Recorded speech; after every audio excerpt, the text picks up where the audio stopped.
Welcome. In front of me is an AMAZFIT Active 2 and I'll be going over unboxing along with a quick look at the watch itself. So anyway, let's just get straight into this.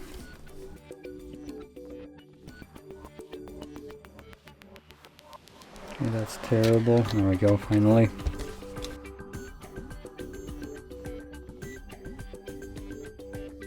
Now I might need to plug it in to actually boot it up, but we'll see in a second.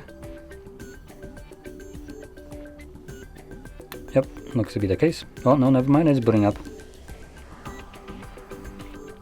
So as you can see, this is the silicone black strap, but there's also a red and a black leather one, which is what they're calling premium one.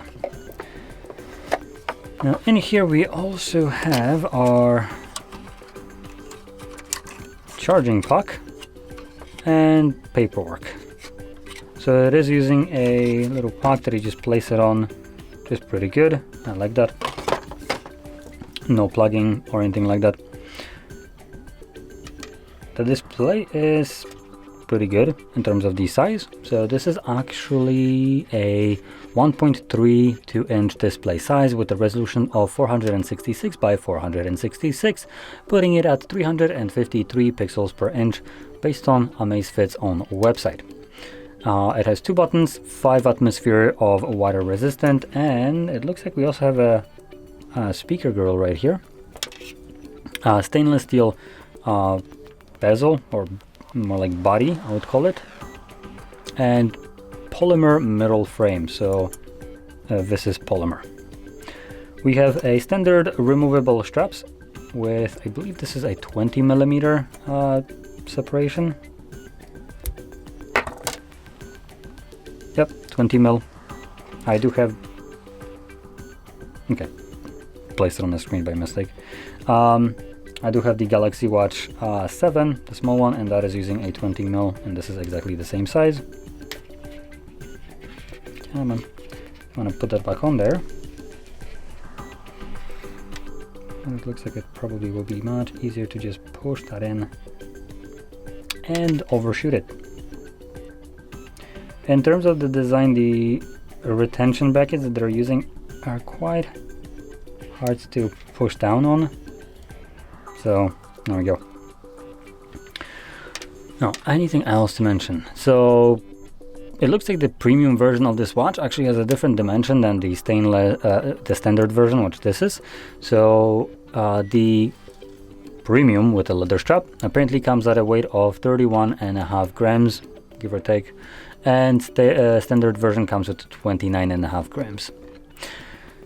Now, continuing a little bit further with the info, we have a 270 mAh battery. That's the rating that they apparently have. And we have a magnetic charger base, which I did say already. And we have approximately 2 hours of charging for the device to be fully charged. And battery life, we have typical usage scenario battery life is up to 10 days. Battery saver mode battery life is about 19 days. Heavy usage scenario battery life 5 days, and continuous GPU usage gives you up to 21 hours. In terms of health sensors, we have BioTracker 6.0 PPG biometric sensor. Movement, we have accelerometer, gyroscope, temperature, ambient light, geomagnet, and barometric altimeter. Positioning, 5 satellite positioning system, circular polarized antenna technology. Now I'm just reading off the list, as half of these I have actually no idea what they technically are. I can just deduce. Now what I know, connection wise, we are looking at Bluetooth 5.2, so I think the newest one is 5.3. Connection wise, it should be still good. 5.2 is a pretty decent Bluetooth right here, and also is one of the more power efficient one. 5.3 would have been obviously better, but still not bad. Microphone built in, speaker built in. We have also vibrating motor in here for probably notifications and all that stuff. and it's almost about it. Now, one thing that I didn't mention is the size of the watch, and that is a 20 oh no, sorry, that's RAW. So yeah, so that is actually 20 millimeters, as I just found it in here. In terms of the actual size of this, it doesn't really state it here, at least not that I can quickly find. You will need a Zip app for this to connect it.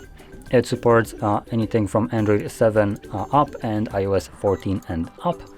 And I think that's basically everything to this watch. Now, I have never used this, so I have no idea how well it actually tracks activities. This is designed to track activities, obviously, with it built-in GPS and all that stuff. One more thing to actually add is, I don't think there was NFC here, but I am pretty sure, no, apparently this one does actually have NFC, because I also seen same kind of model, but with the name that includes NFC. So this seems to already actually have it anyway. So you can obviously use this watch for contactless payment, which is pretty cool. But anyway, that's about it. So if you found this very helpful, don't forget to hit like, subscribe, and thanks for watching.